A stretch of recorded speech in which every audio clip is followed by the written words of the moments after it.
नमस्कार दोस्तों, आपका स्वागत है। हमारे मन में बहुत बार इस तरीके से सवाल उठते हैं कि बहुत बार हमने बात की है कि हमारा जो असल का घर है वो पृथ्वी का घर नहीं है। कहीं ना कहीं आत्मलोक में जो हमारा घर होगा, जो एक लोक होगा, वो हमारा कहीं ना कहीं असल में वो हमारा घर होगा। तो इस वजह से अगर वो हमारा घर है और वहाँ पर हम ज़्यादा वक्त बिताते हैं तो ऐसे वक्त में वहाँ पर आत्माएं आखिर करती क्या है। बहुत सारे लोगों को ये लगता है कि जिस तरीके से पृथ्वी पर हमें ढेरों सारे काम होते हैं, तो ऐसे वक्त में वहाँ पर भी हमें कुछ काम होते हैं क्या, वहाँ पर कुछ काम अगर होते हैं तो वो किस तरीके से होते हैं, वहाँ पर आत्माएं अपना जो वक्त है वो किस तरीके से खर्च करती है। तो इन सारी चीज़ों को हम जानने की कोशिश करेंगे। डॉक्टर माइकल न्यूटन जी ने, डॉक्टर बैनविच जी ने जो भी इस पर अध्ययन किया उस पर मैं आपको ये सारी बातें बताने वाला हूँ। बहुत सारे केसेस में दोस्तों कैसे होता है कि आत्मालोक में आत्माएं कहीं ना कहीं वहाँ पर हमें रोजी रोटी के लिए कुछ भी काम नहीं करना पड़ता। यहाँ पर जैसे पृथ्वी पर हम बहुत सारे काम करते हैं, लेकिन वो कहीं ना कहीं ज़्यादातर रोजी रोटी के लिए करते हैं। मैं अपने पैशन के लिए काम करता हूँ, ऐसे बहुत कम लोग होंगे। लेकिन एक कहीं ना कहीं हमारा चरितार्थ चले, हमारा घर चले, इस तरीके से हमें यहाँ पर काम पे जाना पड़ता है। तो वहाँ पर वैसे नहीं होता। वहाँ पर कहीं ना कहीं दोस्तों आत्मा जो होती है वो अपने खुशी के लिए वहाँ पर कुछ काम कर सकती है। वहाँ पर ऐसे बहुत सारे स्कूल भी होते हैं जहाँ पर जाकर आत्माएं अध्ययन कर सकती है। जैसे पृथ्वी पर स्कूल होते हैं, वहाँ पर अगर किसी आत्मा को बहुत सारी चीज़ें सीखनी है और तो वो पाठशाला में जाकर सीख सकते हैं। उसके जो भी इच्छा होगी, कहीं ना कहीं उसको किसी भी चीज़ के लिए ज़बरदस्ती नहीं की जाएगी। वहाँ पर जो भी उसकी दिल से इच्छा होगी कि मैं करना चाहती हूँ, तो ऐसी चीज़ें उसके सामने आ जाएंगी। तो वहाँ पर उसके जो भी इच्छाएँ होंगी वैसी चीज़ें वो बहुत ही अच्छे से कर सकती है। अगर उसको संगीत पसंद है तो वो संगीत सीख सकती है। संगीत उसको बजाना है या फिर किसी तरीके से अपना परफॉर्मेंस देना है तो उसको भी बहुत ही अच्छे से वो दे सकती है। बाद में अगर संगीत में उसको और भी कुछ सीखना है और उसको किसी का मार्गदर्शन चाहिए तो वो भी उसको वहाँ पर मिल सकता है।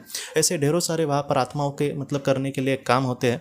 बहुत सारी आत्माएं कहीं ना कहीं नया संशोधन भी वहाँ पर करती है। जैसे एक नया पेड़ बनाना है या फिर किसी पशुओं की एक नई जाति को विकसित करना है, तो ऐसे भी ढेरों सारे वहाँ पर आत्माएं होती है जो एक ऊर्जा के निर्माण से इन सारी चीज़ों को बनाने की कोशिश करते हैं।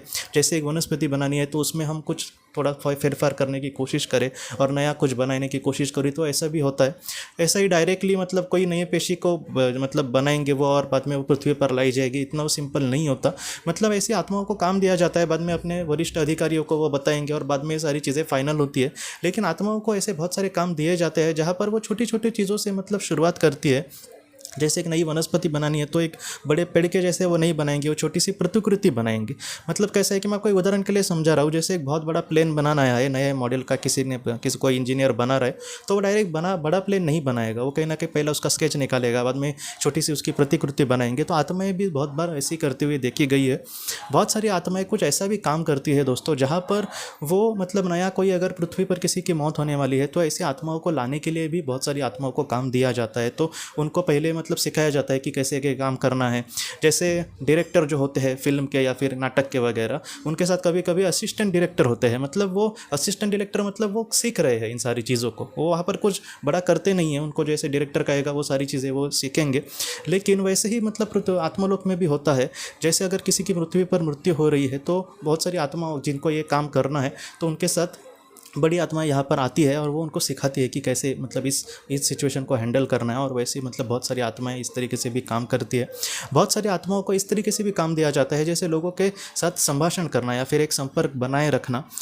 खुद विस्पय और रतु ने इस तरीके से कहा है दोस्तों, थोड़ी सी अजीब ये बात हमें लग सकती है कि अगर पृथ्वी पर किसी रोग के लिए या फिर लोगों के अच्छे के लिए कोई टीका बना रहा है नया और कोई संशोधन कर रहा है, कोई शास्त्रज्ञ, कोई साइंटिस्ट वगैरह, तो ऐसे वक्त में उनके मन में दोस्तों वो अच्छे विचार भी डालने की कोशिश करते हैं। कोई एक फॉर्मूला उनको समझ नहीं आ रहा कि वो किस तरीके से करे, बहुत सारे प्रयोग करके वो थक गए हैं। तो ऐसे वक्त में उनके मन में वो कहीं ना कहीं फॉर्मूला भी डाला जाता है और उस तरीके से वो अगर करेंगे तो बाद में उनको पता चलता है कि नहीं, इस तरीके से ये हो गया।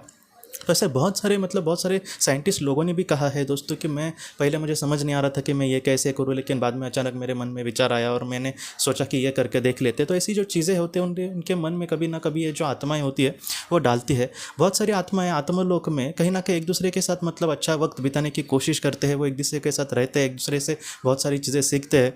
जैसे एक ग्रुप था, मुझे लगता है डॉक्टर माइकल न्यूटन जी ने कहा कि आत्मलोक में एक ग्रुप था 4-5 आत्माओं का। तो वो लोग क्या करते थे कि एक दूसरे से सीखने के लिए वो अपने जीवन के मतलब मैंने अगर 50 जन्म लिए तो उसमें मुझे कैसे अनुभव मिले, उनसे मैं क्या सीखा, या फिर उसके मतलब किसी एक चीज़ की वजह से अगर आज उसके मन में मतलब कुछ ऐसे सवाल उठ रहे या फिर उसको आगे के लिए कुछ महत्वपूर्ण बातें हैं तो दूसरी आत्मा उसको कहेगी। तो इन सारी चीज़ों मतलब एक ज्ञानवर्धक कहानियाँ एक दूसरे को बताना और एक दूसरे को मदद करना, तो इस तरीके से भी आत्माएं बहुत सारी चीज़ें करती है। बहुत सारी आत्माएं उसके मतलब अगर हम ऊंचे लेवल में थोड़ा सा चले गए तो हमें किसी न किसी आत्मा के एक जिम्मेदारी भी दी सकती है, जिम्मेदारी दी जा सकती है, और उस आत्मा को कहीं ना कहीं हम मार्गदर्शक आत्मा के रूप में हम उसको मतलब संभालें, उसको गाइडेंस करें। तो इस तरीके से मतलब आत्माएं काम करती है। आत्मलोक में अगर देखा जाए तो बहुत चीज़ें करने जैसी होती है, लेकिन अगर किसी को कुछ करना नहीं, कहीं ना कहीं वो एकांत में समय गंवाना चाहती है, तो ऐसे वक्त में उसको एकांत में भी समय मतलब दिया जाता है। और बहुत सारी आत्माओं ने यह भी कहा है कि दो आत्माएं मिलकर या फिर कोई एकांत में अगर किसी अलग ग्रह में जाकर रहना चाहता है, मतलब पृथ्वी नहीं किसी अलग ग्रह में, तो ऐसे वक्त में उसको भी उसकी इजाज़त दी जाती है कि थोड़े वक्त के लिए वो वहाँ पर जाए। और डॉक्टर माइकल न्यूटन जी को एक आत्मा ने यह भी कहा था कि उसको समंदर के जो बीचेस होते हैं वो उसको बहुत पसंद आते थे, तो इस वजह से वो पृथ्वी पर भी आती थी और बीचेस में मतलब कहीं ना कहीं रुक कर इन सारी चीज़ों का नज़ारों का मतलब आनंद लेती थी। तो ऐसे बहुत सारे ढेरों सारी आत्माएं मतलब आत्मलोक में काम करती है। वहाँ पर वो बोर ज़रा भी नहीं होती। वहाँ पर इसलिए बोर नहीं होती क्योंकि उसको जो भी चीज़ें चाहिए वो वहाँ पर उसको प्राप्त हो सकती है। जैसे कि उस आत्मा को कुछ भी नहीं करना, बस आगे किस तरीके से हम बढ़े या फिर एक पवित्र आत्मा हम कैसे बने इसका नॉलेज चाहिए, तो ऐसे वक्त में उसको वो भी देने की कोशिश करेंगी बड़ी बड़ी आत्माएं। कहीं ना कहीं वहाँ पर दुख नाम का या फिर मजबूरी नाम का कुछ भी नहीं है। वहाँ पर आपको क्या चाहिए और आप किस तरीके से खुश रहेंगे, इसी पर मतलब सारी आत्माएं विचार करेंगी और आपको मतलब ऐसे जगह पर रहने देंगे। तो आप ज़रा भी चिंता मत करना दोस्तों। हमारे जो दिल से मुझे कुछ करना है लेकिन मैं कर नहीं पाया, मेरे बहुत सारे सपने जो थे वो अधूरे रहे, इसलिए मुझे मतलब आज ना कहीं दुखी हूँ। तो इस तरीके से हमें नहीं सोचना चाहिए। आज मैं इस दुनिया में वो नहीं कर पाया, लेकिन उस दुनिया में आपके साथ सब कुछ वो होगा जिसकी आपको ज़रूरत है और जो आप दिल से चाहते हो। तो आप ज़रा भी चिंता मत करना दोस्तों किसी भी चीज़ को लेकर। हमारा जो कल है या फिर अच्छे इंसान का जो भविष्य है वो अच्छा ही होगा। आप मतलब कहीं ना कहीं भरोसा रखें, ज़रा भी चिंता ना करें। तो दोस्तों हम अपने अगली वीडियो में किसी नए विषय को लेकर मिलेंगे। तब तक आप अपना अपने परिवार का ख्याल रखना। आपका बहुत बहुत धन्यवाद।